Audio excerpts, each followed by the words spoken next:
Ang pagkamatay ni Mokang Di Makulangan. Aktres na si Lobby Poe na maalam na sa FPJ's Batang Quiapo. Naging emotional ang pamamaalam ni Lobby Poe sa seryeng FPJ's Batang Quiapo. Pati na rin sa pangunahing direktor sa palabas na si Coco Martin. Narito ang buong detalye. Magandang araw sa inyong lahat and welcome back to my YouTube channel.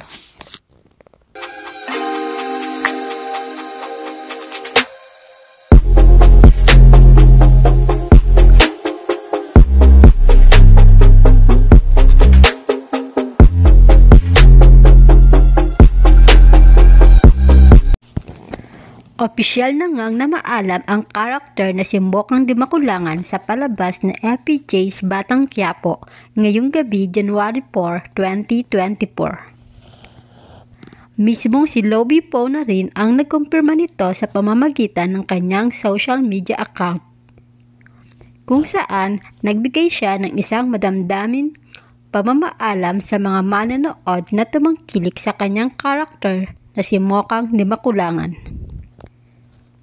Isang video clip ang kanyang ibinahagi sa IG account at dito mapapanood ang mga special moments niya sa palabas kasama si Coco Martin na gumaganap sa karakter na si Tanggol.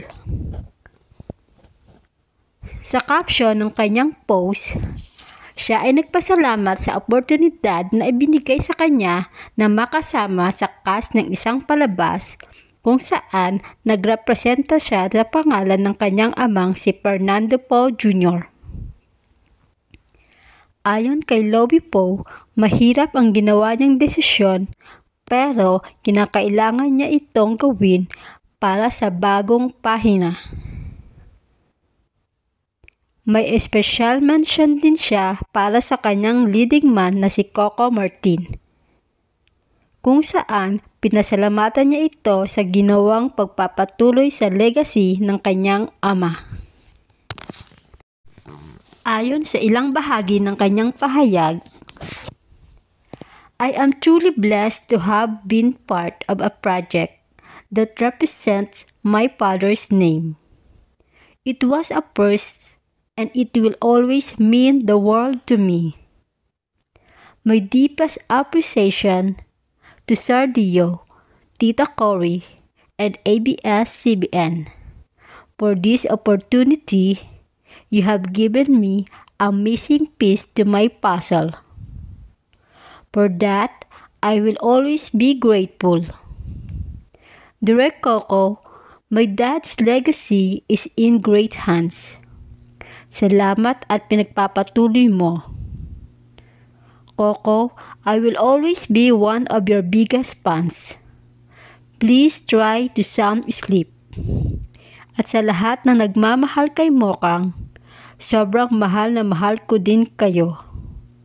Maraming salamat po. Ang inyong tropa, Mokang now is signing off. Ating balikan ang mga special moments niya sa palabas sa FPJ's Batang Quiapo kasama si Coco Martin na gumaganap sa karakter na si Tanggol.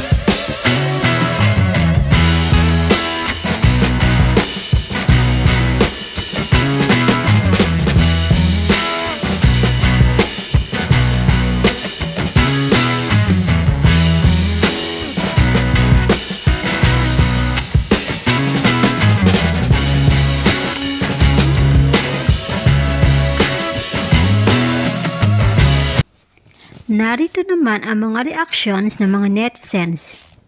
She made the right decision. Focus muna sa married life. May makukuha pa siyang project sa ABS-CBN when she decides to go back on acting. Naiba na, di na nakaka-excite.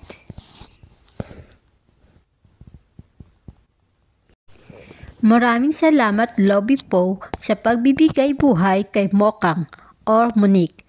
Malaki kang bahagi ng FPJ's Batang Quiapo. Paalam, Mokang. Hay, sayang. Baka buntis na si Lovie Poe, kaya pinatay na siya sa eksena. Grabe, 2024. Ganito agad ang bungat. Rest in peace po, Miss Lovie Poe. Sending love, thoughts, and prayer to you and your family. Bakit nag-iba ang istorya ng Batang Quiapo?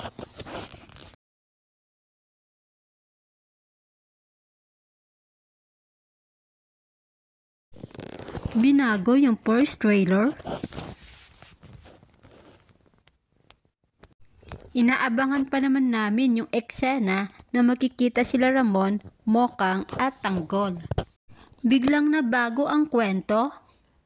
So wala na yung eksenang magkasama sila sa Quiapo at doon sila makikita ni Ramon. Yung pa naman ang inaabangan ng kapitbahay namin, pati yung pagkamatay ni David. Lydia De Vega role.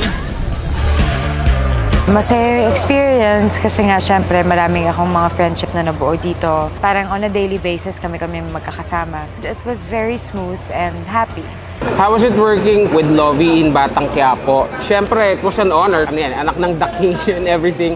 What's really nice about Lovie in Batang Quiapo is you really see the character of Mokang when Lovie is in Batang Quiapo. Paglabas, iba rin. Wala kayo sa mga Batang Quiapo! Na-embody niya talaga yung character ni Mokang on screen na sobrang believable, na really different from her true personality. Naiyakin niyo pa eh. For me, yung pinaka-memorable na eksena na ginawa ko bilang Mokang is yung pinigay ni Mokang yung sarili niya kay Ramon para matulungan yung pamilya niya. Siguro yun para sa akin kasi hindi man ganun, alam ko maraming taong nakaka-relate na nagsasakripisyo tayo para sa pamilya natin. It was a delight actually to be with her and to see the real her behind the camera. Sobrang nag-enjoy ako kahit ilang days lang kami nagkasama sa taping. She's really nice, napakabait niya. Tapos sabi ko nga bitin na bitin, sana magka-work pa kami in the future. And I'm really proud of her. She's a pro, she's a very good actor. This one, I enjoyed every minute working with her. Hindi man tayo nagkaroon ng maraming eksena, sana sa mga susunod na panahon, magkita pa tayo. And I will want to say good luck with whatever endeavor you're going to take. Be happy.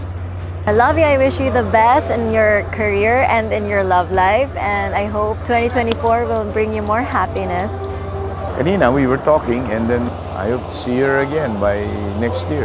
The last few days, nung nagpaalam ako, pag tinitignan ko yung mga tao, like, nag-observe lang ako, like, ginagawa lang nila yung trabaho nila. Nakatingin lang ako sa kanila at alam ko mamimiss ko sila. At yun, dun lang naiiyak na ako, pero ganun talaga.